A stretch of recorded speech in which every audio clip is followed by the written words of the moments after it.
अब बात आती है हमारे सामाजिक हमारे पॉलिटिकल सपोर्ट की, हमारे समाज से सपोर्ट की, हमारे अलायंसेस की। ठीक है ना? तो उस दिशा में जब हम एंटर होंगे तो उस दिशा में एक हमारे देवता आते हैं जिनको हम बोलते हैं आर्य माँ।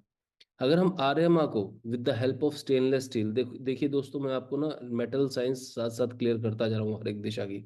ठीक है ना? तो उसको भी समझिएगा। तो with the help of stainless steel, again आप किसी भी तरह मेरे हिसाब से तो एक छोटी सी पत्ती भी अगर आप इंसर्ट करते हैं तो that also activates that particular zone.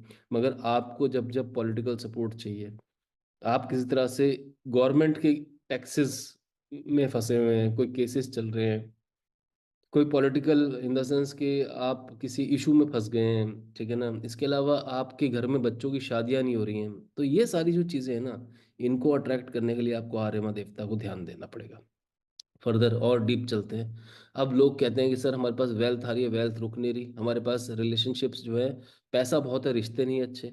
ठीक है ना? तो मैंने आपको अभी दो दिशाएं बता दी हैं। ठीक है ना? आपको मैंने बताया है कि आपको उत्तर दिशा को जब चर्न आउट करोगे, वर्कआउट करोगे, उसको सेटल डाउन करोगे, तो एक कैटलिस्ट की तरह आपके लॉ ऑफ अटर एक्शन के अंदर ये सपोर्ट सिस्टम आपको मिलेगा। ठीक है ना? मेटल साइंस रेमेडीज के लिए आप चाहो तो पूरा प्रीवियस कोर्सेज हैं अवेलेबल, उनमें आप जाके 1191 में तो आपको मैं पूरा का पूरा वास्तुशास्त्र सिखा दूंगा। ठीक है ना? तो वो पूरा रिकॉर्डेड लेक्चर्स का है, आप जाके उसको टेक ऑन कर सकते हैं, that is not a problem. ठीक है?